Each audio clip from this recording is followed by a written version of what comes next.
The big story at 5, how will people respond after a 10-year-old girl is shot in the head on a school playground? The issue right now is 2 11-year-olds in 1 week. That should tell us something.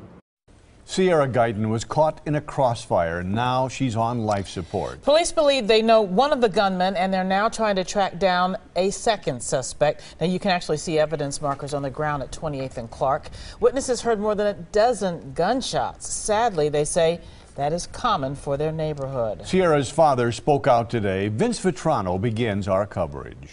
At the end of the day, enough is enough.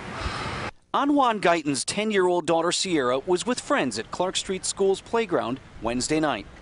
Some guys were sitting up at the park while they was playing at the park, and another group of guys pulled up and started shooting. The third grader was caught in the crossfire. The guys they were shooting at ran toward the kids and was shooting, and my daughter caught a stray bullet to her head. Sierra's family clings to hope. She in critical condition right now, but hopefully we hoping she get better and come on home. Guyton says his daughter is another victim of senseless violence. It was a nightmare. Kids can't even play at the park anymore, and that's all she was trying to do, enjoy the weather for the day. And if kids can't be safe on the playground in broad daylight, how are we to understand that? It's pointless. We losing all our family members over senseless violence, and it's not making any sense. Ridiculous. Just about everybody is outraged, especially those who live in the neighborhood. Cody Holyoke is live at the Clark Street School. What are neighbors telling you, Cody? Well, Mike, Carol, simply put, they're fed up with what's going on. We have seen in the last 24 hours a little bit of calm. There are some kids behind me, as you can see, on the playground. But there's a sense of sadness in the air in this neighborhood. As this little girl fights for her life in the hospital, folks here, including her family, are demanding change. Jenny Whitley is beside herself with anger and grief. Right now, she's not looking too good. She's fighting for her life right now. Jenny is cousins with Sierra Guyton, the 10-year-old who was just hanging out on the playground when she was thrust in the middle of a gun battle. Jenny lives in the same house within sight of the scene of the crime. It was just so sad when the car pulled up and all we heard was gunfires.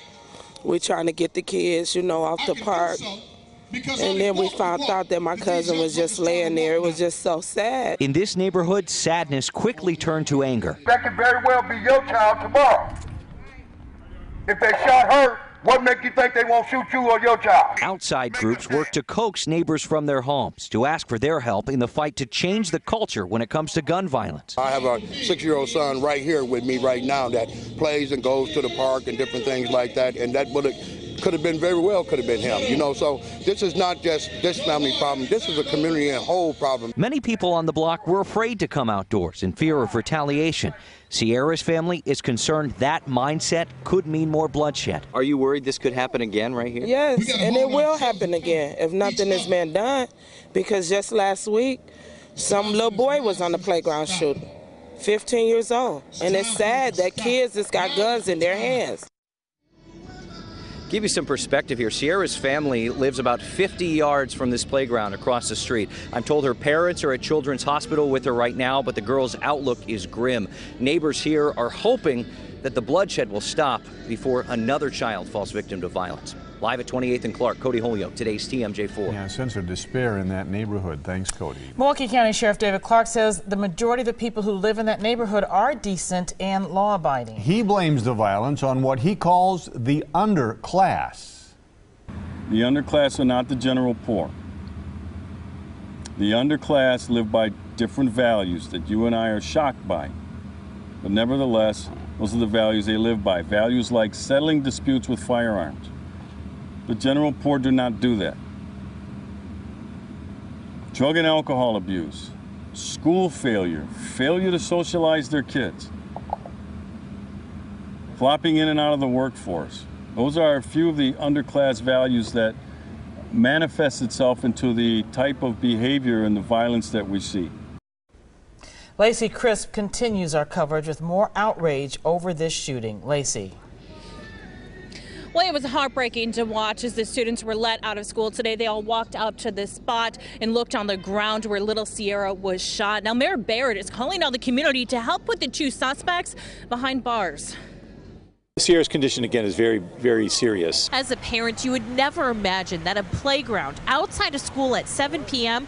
would be a dangerous place for your child to play. She was 100 yards from her house playing on a playground, something that every parent would say, of course I want my child to be playing. Milwaukee Mayor Tom Barrett was having dinner with his wife and 3 teenage daughters when he got the call. I'm thinking that this 10-year-old girl may never make it to her teenage years. I mean, it just kicks you in the gut. It absolutely kicks you in the gut as a father to see this happen. Police tell us they know who one of the suspects are. Sources tell me the shooting may be a retaliation from a shooting last week. Mayor Barrett is begging the community to step up and help police. Somebody knew who they were. Somebody knew they had guns. Somebody sold them those guns. Where is the moral compass there? And MPS had support here on hand for the students, though they say understandably it was a very tough day for students. Reporting live at 28th and Clark, Lacey Crisp, today's TMJ4. Yeah, hard for the young ones to understand, hard for all of us to understand. Yeah, it's things, ridiculous. Lacey. Milwaukee Police Chief Ed Flynn also very upset about this shooting. Here is some of what he had to say on the scene last night. I need the same community that lives in fear to stand next to us and say to your young men, stop it. Put the gun down, and if you don't put the gun down, I'm calling the cops. I need mothers and sisters and brothers to believe that their child or young son shouldn't throw his life away, because his life's gone if we get him. He's going to jail. But we're losing 2 lives at a time here, and I'm damn sick and tired of it. And as you may recall, last week another girl, 11-year-old Ariana Bivens, was shot near 25th and Capitol. She is still in the hospital, and police are still looking for that gunman as well.